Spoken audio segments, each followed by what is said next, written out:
Yo, what's up guys, it's Talon, and today we're going to be talking over a Jace gameplay in Legendary Ranked. Basically going over jungle tracking and kind of responding to weird invades as well as a mid laner. So you're going to see here, initially I'm going to go ward their Raptors because my champ's really good level 1, so if I see someone level 1 I can jump on them, which is why I'm fine with going for the ward here, whereas a lot of champs don't want to do that ward. And then we're going to immediately push the wave when we see them going for an invade. So a lot of people would just instantly go and help their teammate. But the reality is, if I get level 2, I'm going to be so much more valuable on this, invade, which is why I'd way rather push the wave. I guarantee myself gold. I make it so Syndra has to choose between going back to lane quickly or losing out on a bunch of gold there. And now I have the opportunity to easily invade this jungler because he showed himself on his invade, because it was just not a smart invade for him to do. And we're able to get the first blood as well as the blue buff. So this is obviously a different thing of jungle tracking than normal. You're usually not gonna level 1 be able to invade. But in this case, again, responding to invades by getting that level advantage is usually better than just immediately going and following the invade. Obviously depends on the scenario, but oftentimes it's going to be how you respond. And then from this, we're able to easily get a really good start. Sorry, it's early in the morning, so I might be yawning a bit.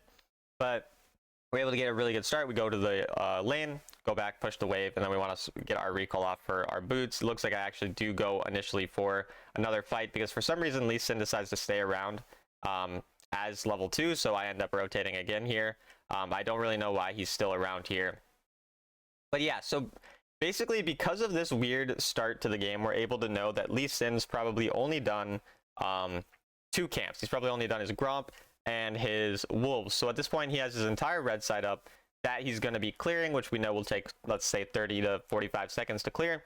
And so I know there's going to be an opportunity now to invade him on his red side. And you don't actually have to know, or a lot of games it's not going to be like this, but you might spot someone on a ward and then you can just tell, like, okay, they were on a ward, they're this level, so they've probably gotten this many minions, that type of thing. Here, because I am pretty strong, I'm trying to punish the Syndra a little bit as she comes up, and then we have this opportunity now to push this next wave, which is basically what I believe we're going to do here. So again, just kind of taking advantage of the fact that their jungler does show himself early, and then making sure we do push the wave pretty quickly once we, are done freezing on the Syndra, trying to make her lose some gold. So we have an opportunity to, again, possibly rotate.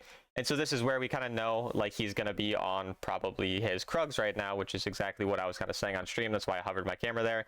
And then we see the Lee Sin here. Again, he's really low level as well, because of the fact that obviously we invaded him earlier. And so we're just kind of able to keep track of him pretty nicely, find where he's going to be, and then also still run out from the Volibear.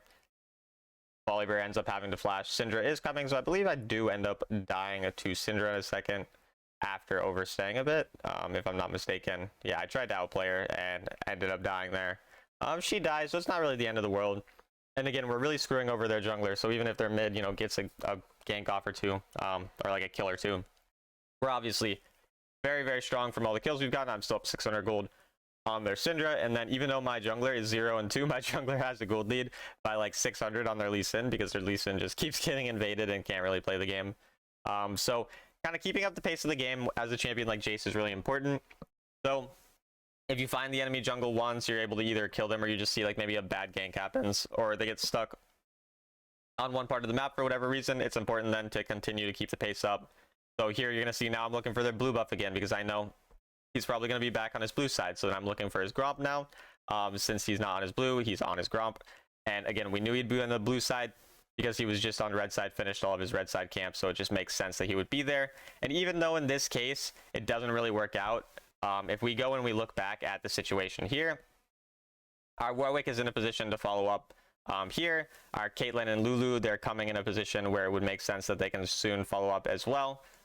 After they push the wave out, and we're just unfortunately sticking around really a little too long there. If I just try to get out a little quicker, we would be in a little bit of a better spot there, but even in this situation we're still able to get decent value from the whole situation, again, just because we're so much stronger. So it's important not to like over push your leads, but in a situation like this, my teammates were still in a position where they were able to follow up eventually, even if they're slightly late. I'm so much stronger, I have my flash up, that type of thing as well, because these invades, they're less valuable if you don't have flash, because then they're a lot more risky. For example, if you don't have, let's say Ignite or Cleanse or whatever it is they're taking, all of those types of things as well.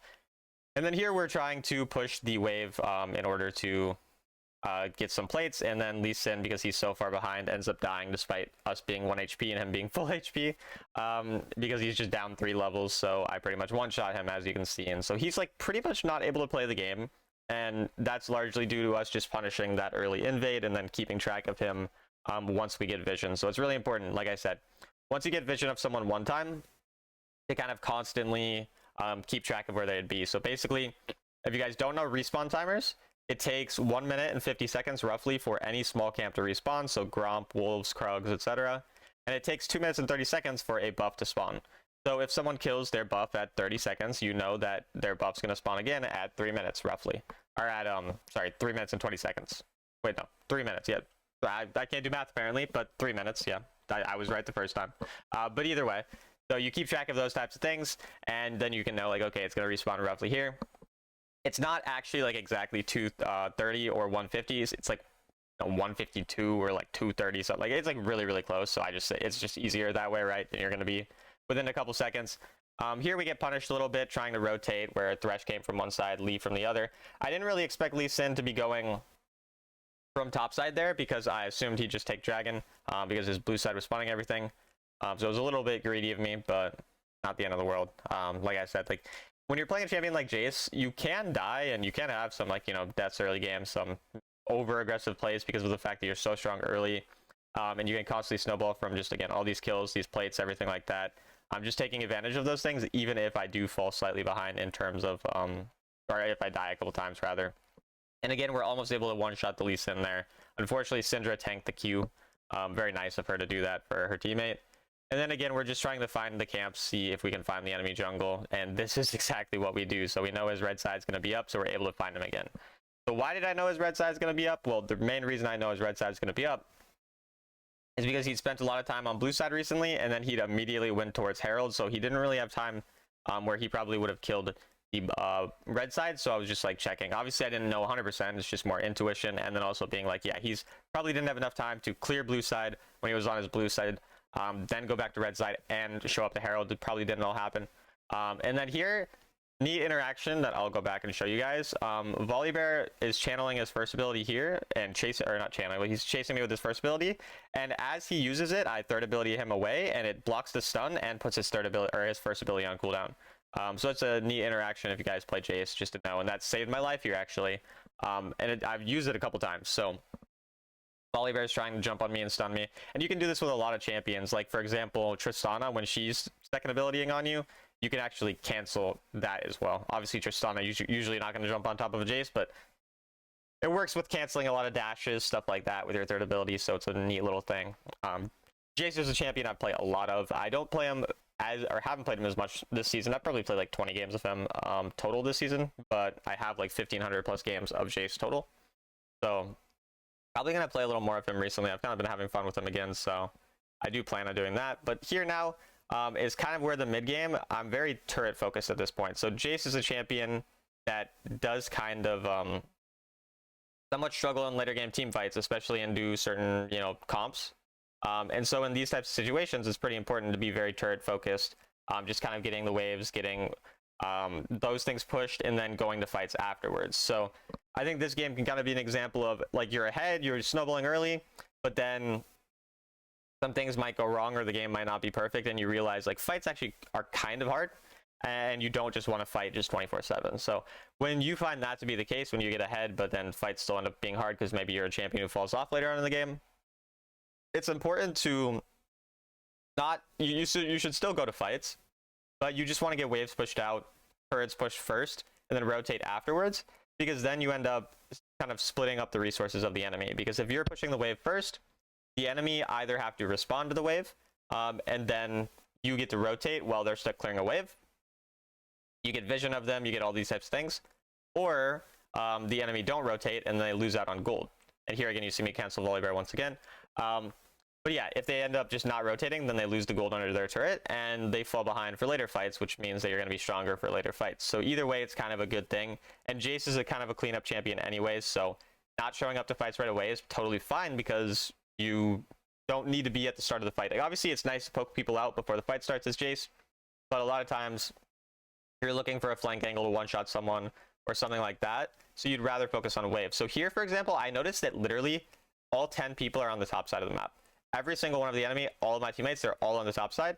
So I decided I need to split the map. 9 minutes into the game, no objective currently spawning. I don't need to go do this random fight that could throw the entire game against multiple tanky champions.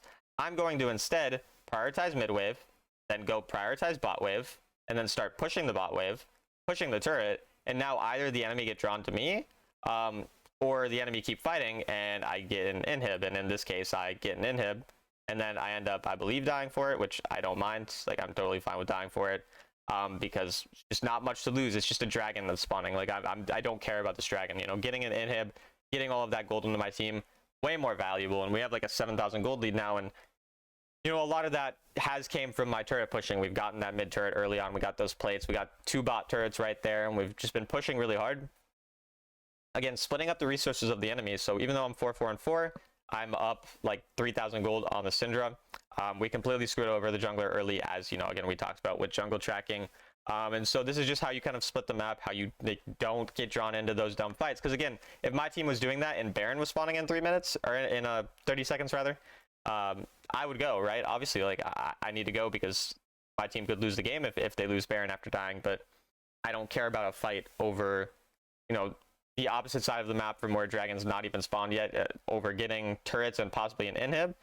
Like, obviously that's going to be more valuable. So that's just kind of like what we sort of see throughout the rest of this game. Is I'm very side lanes focused, which again you need to do on these early game champions when you get to the later parts of the game, because a lot of times when you are a later game champion like Jace, for example, you're going to, you know, if you play well early game, you'll get a lead, and then at some point you'll realize, okay, I'm no longer able to just 1v9 these fights. Like, the enemy have kind of caught up. I'm still strong. I can probably 1v1 most people, but I can't 2v1. I can't, you know, carry a fight by myself the same way that a Fed Orianna could.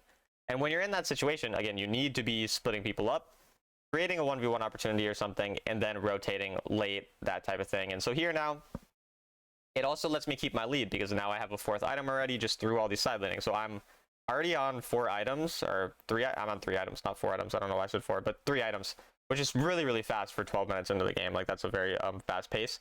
And so we're already like able to be very, very strong, and that's largely due to our side laning.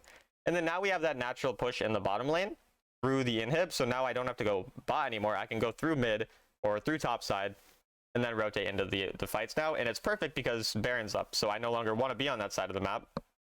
I'd rather be spending time on the Baron side. So I want to be going through mid or top. And you see how I'm immediately pushing the wave every time. I'm getting control of that wave.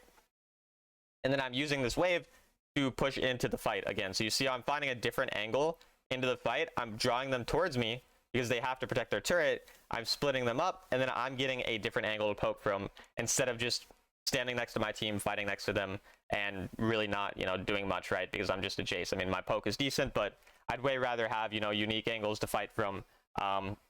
It also lets my team kind of get the Baron because I have control over a different part of the map. I don't really like my team doing Baron like this. It's kind of scary. But we're looking for the Lee Sin to make sure that, you know, they can't really do anything. And so, yeah, like, basically the pressure I draw on mid lane makes it so my team has control over the Baron. Now the enemy have to go onto me on the mid lane, and then my team can get Baron. And again, I don't really like that we did Baron, but because we're doing Baron, I got to make sure I'm trying to find the enemy jungle, which is why you saw me looking for Lee Sin there, to make sure he has no way of blocking up.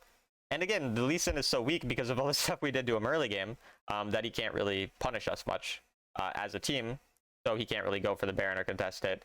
And because of that, we're able to obviously get the Baron and kind of just have complete control over this. And I'm fine grouping with my team now again because bot lane's already pushed, so I might as well play for the top lane turret or the mid lane inhib, whichever, you know, looks easier to get. And then here we just end up recalling. I think I buy TP so I can teleport back to my team because I know this might be an important fight.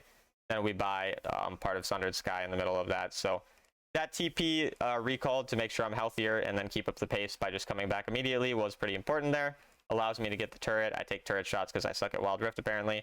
And at this point, again, we're just kind of keeping all of these lanes pushed. The bot lane inhib is now respawned, so it's important for us to as well notice that we want to get that back at some point, which we can probably just do with the Baron, obviously, just pushing out the lanes. And so I believe I end up going and walking bottom lane just to get that pushed. And so, yeah, we pretty much are, again, just through wave management, through pushing these waves properly, and again, the jungle tracking in the early game, we're able to pretty easily end up winning this game because the enemy are just constantly drawn to different parts of the map and all that. Random aside, by the way, I'm playing Legend Q. I think I'm 60% win rate right now after 30 games, so I'm not like an insanely high win rate, but we're doing all right so far. I think I'm almost Legendary Master 1. But yeah, these are some of the worst games I've ever seen. I've never played games so bad as Legend Q. I don't know why Legend Q games are so bad, but like when I play with master players in regular ranks, like I view them as bad, but I don't like they're not like that bad. But for some reason, all of the master and grandmaster players in legendary ranked are like the worst players ever, and I don't know why that is. But yeah, a lot of these games are so low quality. Maybe when we get higher, we'll have better games. But so far, I've seen just like god awful gameplay. Like this Lee Sin, for example, or other things like that. It's really weird. But I think like this type of thing that you see is like really good for playing in a lot of the ranks you guys play in. And this is obviously, this game is from like a day ago, which is why I'm Legendary Master 3 at that point. But yeah, like overall, this is kind of how you can abuse sort of like mediocre players through these types of like wave management things where you're just pushing the waves, playing around that rather than just fighting 24/7.